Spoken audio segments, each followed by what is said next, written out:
అంటే కాళేశ్వరం ప్రాజెక్టును సిబిఐకి అప్పగించారు కదా, మీ అభిప్రాయం ఏంటి? మంచి పని చేసిండ్రు. వాళ్ళకు చేత కాదని తెలుసు, వాళ్ళ రిపోర్టు తడకని తెలుసు, వాళ్ళ రిపోర్టు నిలవదనేది వాళ్ళకి అర్థమైంది కాబట్టి ఇవాళ వాళ్ళు డిజైన్ చేసుకోవడం కోసం ఈ పని చేశారు. ఏది ఏమైనప్పటికీ కూడా ఖచ్చితంగా సిబిఐ సంపూర్ణంగా ఎంక్వైరీ చేస్తాని, దాన్ని జరిగిన అక్రమాలు వెలికిస్తాననే విశ్వాసం మాకుంది. అంటే కాళేశ్వరం ప్రాజెక్టును సిబిఐకి అప్పగించారు కదా, మీ అభిప్రాయం ఏంటి?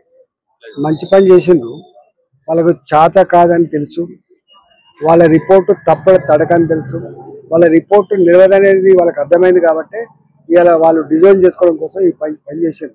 ఏది ఏమైనప్పటికీ కూడా ఖచ్చితంగా సిబిఐ సంపూర్ణంగా ఎంక్వైరీ చేస్తాని, దాన్ని జరిగిన అక్రమాలు వెలికిస్తాననే విశ్వాసం మాకుంది. అంటే కాళేశ్వరం ప్రాజెక్టును సిబిఐకి అప్పగించారు కదా, మీ అభిప్రాయం ఏంటి?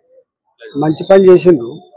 వాళ్ళకు చేత కాదని తెలుసు, వాళ్ళ రిపోర్టు తడకని తెలుసు, వాళ్ళ రిపోర్టు నిలవదనేది వాళ్ళకి అర్థమైంది కాబట్టి ఇవాళ వాళ్ళు డిజైన్ చేసుకోవడం కోసం ఈ పని చేశారు.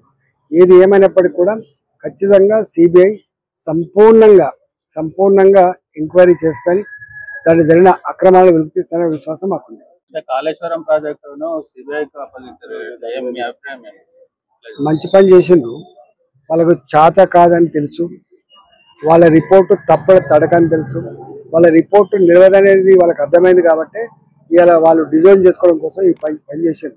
ఏది ఏమైనప్పటికీ కూడా ఖచ్చితంగా సిబిఐ సంపూర్ణంగా ఎంక్వైరీ చేస్తాని, దాన్ని జరిగిన అక్రమాలు వెలికిస్తాననే విశ్వాసం మాకుంది.